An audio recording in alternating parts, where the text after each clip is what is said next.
El ataque de Estados Unidos en Venezuela y el derrocamiento de Nicolás Maduro fueron todo un éxito, pero en contra de lo esperado por la oposición venezolana y por parte de los gobiernos de la región, la operación no ha traído consigo un cambio de régimen ni una restauración democrática. La administración Trump aplica con su operación en Venezuela la lógica de la bautizada como doctrina Monroe, es decir, imponer la hegemonía estadounidense en el continente americano para garantizar sus propios intereses nacionales. ¿Cuál es el origen de esta doctrina Monroe? ¿Qué significa para Venezuela y para el resto del hemisferio occidental? ¿Y qué consecuencias podría tener para el tablero geopolítico? Se lo explicamos en DW Analiza. America will never allow foreign powers to rob our people or drive us back into and out of our own hemisphere. That's all the way back. It dated to the Monroe Doctrines. And the Monroe Doctrine is a big deal, but we've superseded it by a lot, by a real lot. They now call it the Monroe Document. I don't know. The American dominance in the Western Hemisphere will never be questioned again. Esta fue parte de la rueda de prensa posterior al secuestro de Maduro por parte de fuerzas de élite del ejército estadounidense. En ellas, Trump resume su reinterpretación de la doctrina Monroe, establecida en 1823 por el entonces presidente de Estados Unidos, James Monroe. Esa doctrina estableció en pleno siglo XIX la posición de Estados Unidos en medio de las independencias de las colonias americanas respecto a las potencias europeas.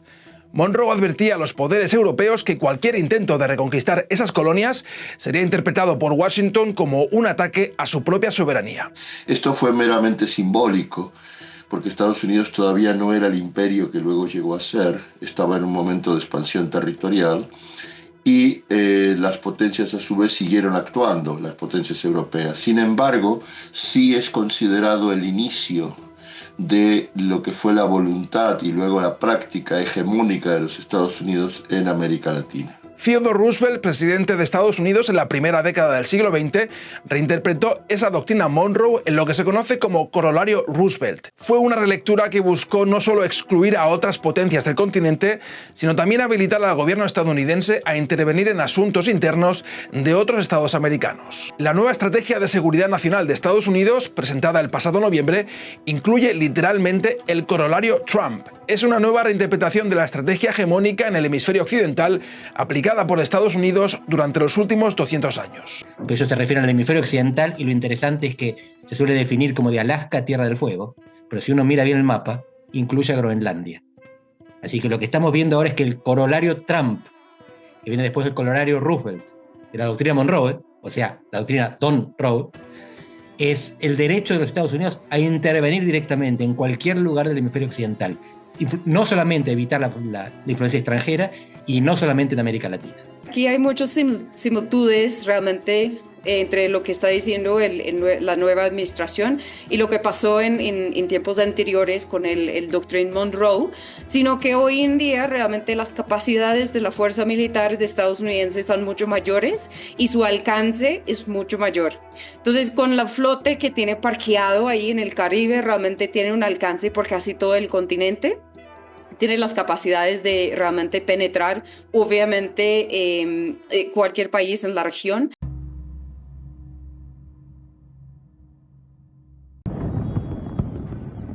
La madrugada del pasado 3 de enero, Estados Unidos lanzó la operación militar Resolución Absoluta. Un ataque coordinado contra varios puntos de Caracas y otros 3 estados cercanos a la capital venezolana. La operación mató a decenas de militares venezolanos y cubanos y dejó una cifra de víctimas civiles todavía por determinar. La operación alcanzó con éxito su principal objetivo, la captura del líder chavista Nicolás Maduro y su traslado a Estados Unidos para ponerlo a disposición de un tribunal de Nueva York. El exmandatario venezolano enfrenta acusaciones de narcoterrorismo y tenencia de armas, entre otros cargos. La operación Resolución Absoluta puede ser interpretada como el primer uso de la fuerza para aplicar la doctrina Monroe. Es un aviso realmente para toda la región de América Latina que Estados Unidos tiene toda la intención de imponer sus políticas y su voluntad por el largo de la región y que esté dispuesto a utilizar no solo la presión económica y la diplomacia normal, sino también una forma de diplomacia coerciva con la amenaza constante de acción militar en contra de los que no estén de acuerdo. The oil business in Venezuela has been a bust. We're going to have our very large United States oil companies, the biggest anywhere in the world, go in, spend billions of dollars, fix the badly broken infrastructure, the oil infrastructure, and start making money for the country. Trump hizo hincapié en su interés por controlar y explotar el petróleo venezolano en la rueda de prensa posterior a la captura de Maduro. El análisis de la comparecencia no deja lugar a dudas. La palabra petróleo se pronunció en 27 ocasiones, mientras que las palabras democracia y derechos humanos estuvieron ausentes.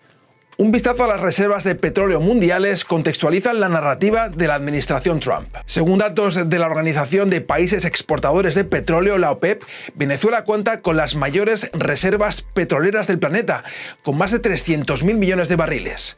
Por detrás están países de Oriente Medio como Arabia Saudita, Irán o Irak. Venezuela es, por tanto, la mayor reserva de petróleo del hemisferio occidental, sobre el que Estados Unidos reclama su hegemonía. La explotación de esas reservas por parte de Venezuela lleva cayendo desde hace más de una década, a causa de la falta de inversión en infraestructura, la corrupción y también por las sanciones impuestas por Washington al país sudamericano. Pero la comparecencia de Trump también dejó un giro de guión inesperado: el desprecio a la líder opositora María Corina Machado. Oh, I think it would be very tough for her to be the leader. She doesn't have the support within or the respect within the country. She's a very nice woman, but she doesn't have the respect to be the leader. En lugar de apostar por la oposición o dar paso a unas elecciones, Trump ha permitido que los restos del chavismo sigan controlando Venezuela. La hasta ahora vicepresidenta del depuesto Maduro, Delcy Rodríguez, es la interlocutora de Washington, sin una transición democrática a la vista. Trump no ha mostrado ni su gobierno el más mínimo interés por la democracia en Venezuela. Trump no quiere, ni Trump ni su gente quieren ningún tipo de proceso de transición democrática. Las democracias son imprevisibles, abren puertas a gente que hasta entonces no podía hablar, la gente empieza a pedir cosas. Venezuela sigue teniendo un régimen chavista, sigue teniendo la misma autocracia que antes, sin Maduro. Pero ahora tiene credibilidad cuando Trump les pide que hagan lo que él quiere, porque si no, lo que le va a pasar a Delcy Rodríguez, dice Trump, es peor. Es una amenaza de muerte, tan simple como eso. Pero Marco Rubio, que es el arquitecto de la operación, sí tiene como objetivo el cambio de régimen. El secretario de Estado de los Estados Unidos es de origen cubano y él quiere eventualmente cambiar el régimen en el país del que se exiliaron sus padres. Trump no tiene reelección y se le están disputando a esa candidatura el vicepresidente Vance y el secretario de Estado Rubio. Vance no apareció ni en la planificación ni en la divulgación en aquella conferencia de prensa. Así que tenemos en Estados Unidos por lo menos 3 posiciones: cambio de régimen por parte de Rubio, petróleo por parte de Trump y ninguna de las dos por parte de Vance, que preferiría no hacer intervenciones externas. De momento, la doctrina Monroe se impone en el gobierno de Estados Unidos. Este es nuestro hemisferio y el presidente Trump no permitirá que nuestra seguridad se vea amenazada. Fue el mensaje que el Departamento de Estado colgó en su cuenta oficial en español de la red social X, 2 días después del ataque en Venezuela. Un vistazo al mapa de Latinoamérica sirve para entender cómo Trump está aplicando su doctrina Monroe en la región. Los regímenes de Cuba y Nicaragua son objeto de sanciones y bloqueo. Trump amenazó con tomar el canal de Panamá por la presunta presencia china y ha sancionado al presidente colombiano Gustavo Petro tras acusarlo de narcotráfico. Washington aplica medidas mixtas contra México, Brasil y Honduras. Castiga con aranceles a las economías mexicana-brasileña, que son las 2 mayores de la región. En Honduras, Trump apoyó a un candidato electoral e indultó a su expresidente Juan Orlando Hernández, condenado en Estados Unidos por narcotráfico. Mientras, recompensa a sus aliados. Con el presidente de El Salvador, Nayib Bukele, acordó pagos a cambio de encarcelar a inmigrantes deportados. Al presidente de Argentina, Javier Milei, lo respaldó con apoyo financiero antes de unas elecciones legislativas claves que acabó ganando el partido del mandatario ultraliberal. Se nota el impacto de esta doctrina por el largo de la región. Para las presidentas o presidentes o países que están muy alineados a Trump o que buscan ayuda de Estados Unidos, y la respuesta ha sido bravo, aplaudamos la operación. Para los países que están más a la izquierda o que han resistido la influencia de Estados Unidos o quieren mantener cierta manera su independencia de Estados Unidos, la respuesta ha sido pues una precaución, pero también digamos un mensaje muy claro de que este tipo de intervención no debería estar permitido. La polarización de la región ya es un hecho y ya eso es un resultado realmente de la doctrina.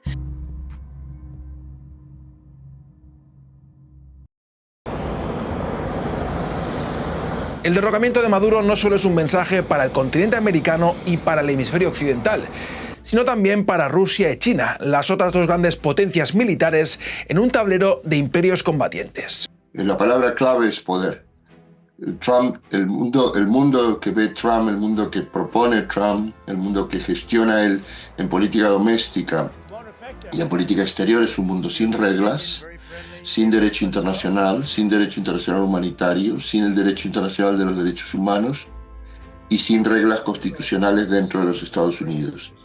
Y lo que vale es el poder, es quién tiene más armas, quién tiene más poder militar, quién tiene más poder para poder doblegar a la ley, a su vez, que es lo que él está haciendo especialmente dentro de Estados Unidos y en el sistema multilateral. Mientras, Moscú y Pekín toman nota de la aplicación práctica de la doctrina Monroe en el hemisferio occidental. China y Rusia pueden sacar dos interpretaciones acá. La primera es que los están corriendo del hemisferio occidental. La segunda es que los están habilitando en sus propias áreas de influencia. Y las dos son correctas. El sistema internacional nacido tras el fin de la Segunda Guerra Mundial, con las Naciones Unidas y su Consejo de Seguridad, queda en fuera de juego. Los ecos del siglo XIX, con el imperialismo europeo y el ascenso de Estados Unidos como potencia, resuenan en un caótico siglo XXI. En Ucrania lo que vemos es una guerra que combina trincheras con drones. Es una guerra del siglo XIX y una guerra del siglo XXI, al mismo tiempo. Y ahora lo que estamos viendo es el retorno no solamente de las estrategias bélicas, sino también de los objetivos geopolíticos. El siglo XIX está de vuelta.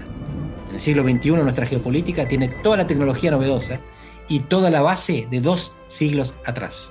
Europa, mientras tanto, se quedó clavada en el siglo XX. Sigue pensando con los criterios de las instituciones multilaterales y el derecho internacional, en lo que ninguna de las grandes potencias está pensando.